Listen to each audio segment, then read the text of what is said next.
मेरा मम्मी पागल है। पापा আর মা আমি তোমাদের সঙ্গে অ্যানিভার্সারি গিফট দিয়েছে হাতে তৈরি করে। এটার মধ্যে সব রয়েছে হ্যাপি অ্যানিভার্সারি। আমার মেয়ে নিচের হাতে বানিয়ে দিয়েছে সব থেকে দামি গিফটটা। এই দেখো গিফট দিয়েছে। তুমি আমায় কি দিয়েছো? কিছু দাও নি কেন? তারপর এটা এটা কি আছে? মিলাতে হবে। মিলালেই গিফট পেয়ে যাবো। কি লিখেছে?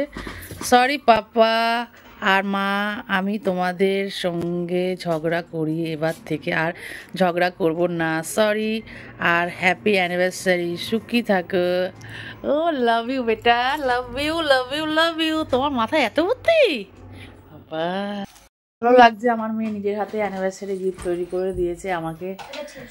আমি আজকে খুব গর্বিত, ভালো লাগছে। কিন্তু অ্যানিভার্সারির দিনে ওর বাবা নেই, ওর বাবা কাজে বলেছিল ছুটি করে নিয়ে বাইরে যাবে, যাইনি। ঠিক আছে, এই টিপটা অন্যদিন দেবে ওর বাবা। আর সাথে থাকো, সঙ্গে থাকো। Thank you. এটা কি কিনে দিয়েছে?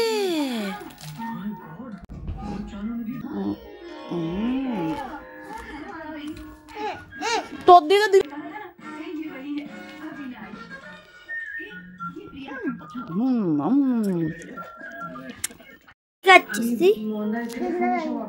Chicken leg piece.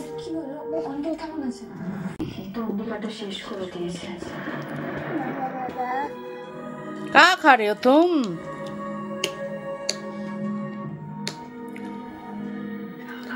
इतना प्यारा है।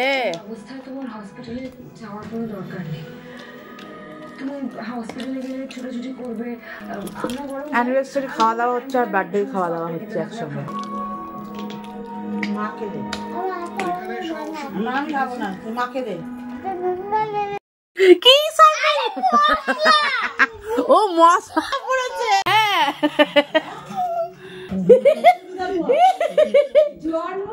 मेरा मम्मी पागल है। কার জন্য শিখেছে আজকে? ওই হবে একটা। তোমাকে দেখলে যে আমার মেয়ে আর আমার বন্ধু এসে অ্যানিভার্সারি করে গেল, কিন্তু এই সারপ্রাইজটা দিয়েছিল হচ্ছে আমি জানতেই পারিনি কখন আমার মা নিজে আমার মেয়েকে নিয়ে নিজে ব্লাউজ কেনার নাম করে আমাদের জন্য কেক নিয়ে এসে আমাদের সারপ্রাইজ দিয়ে আমার বন্ধু বান্ধবদের ডেকে বললো যে কেক কাটবো, চলে এসো সবাই মিলে। এরকম বাড়ি যেও না। আর এখানে কেক কাটানোর সময় যখন আমার তখনই কেক কাটার ব্যবস্থা করলো বন্ধুরা। এদিকে সব থেকে এক্সাইটেড হচ্ছে তোমাদের অদ্ভুত। কেকটা বার করার আগে নিজেই চেটে সাফ করে দিল। এটা টেস্ট করার পর বলছে খুব সুন্দর হয়েছে। আর কেকের উপর যে নাম্বারটা রয়েছে না, ওই নাম্বারটা দেখে আমি অবাক হয়ে গেলাম যে আজকে আমার হাজবেন্ডের সঙ্গে আমি 19টা বছর কাটিয়ে দিলাম একসঙ্গে। আর কি করে এই সময়টা পেরিয়ে গেল আমরা নিজেরাও বুঝতে পারিনি একসঙ্গে।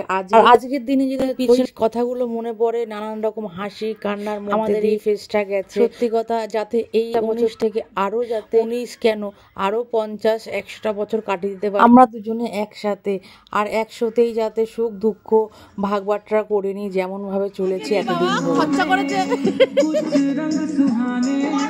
আর কেক কাটিং তো হলো, কেক কাটিং এর পর যদি এই পর্বটা না চলে কিসের কেক কাটিং? আমার মা আবার এইসব কিন্তু ভালো, তাই জন্য একটুখানি আমার মাকেও আর মাকে মাখাবো, আবার বেস্ট ফ্রেন্ডকে মাখাবো না। এটা তো আবার দেখাচ্ছিল এই দেখো বলতে আমার মেয়ে কি করে। ওই কেন বাবা, চলো তাহলে শুরু হলো কেক মাখানোর পর্ব শুরু করলাম। শীতের মধ্যে কিন্তু কেকের ক্রিম মাখতে কিন্তু আর আমি সবাইকে মাখাবো, আমাকে সবাই ছেড়ে দেবে, সেটা কি হয় নাকি? আমাকেও মাখিয়ে ভূত করে দিল। আর আমাদের সব থেকে বড় সঙ্গে হচ্ছে এই কালু বাচ্চা। এই যদি আমাদের সাথে না থাকে না, আমাদের যেন দিনটা অসম্পূর্ণ। ও কিন্তু আমাদের সঙ্গে শেয়ারেবল পার্টনার। আর তার মধ্যে আমার মেয়ে তো দেখে খুব এনজয় করছে। ও নিজে কেক, আর তো কোথাও দিয়ে কেক পেলো না, চশমার ফ্রেম দিয়ে কেকটা খেতে লাগলো। আর তোমাদের আজকের ব্লগটা কেমন লাগলো বলো তো? আমাকে কমেন্ট সেকশনে কিন্তু কমেন্ট করে জানাতে ভুলো।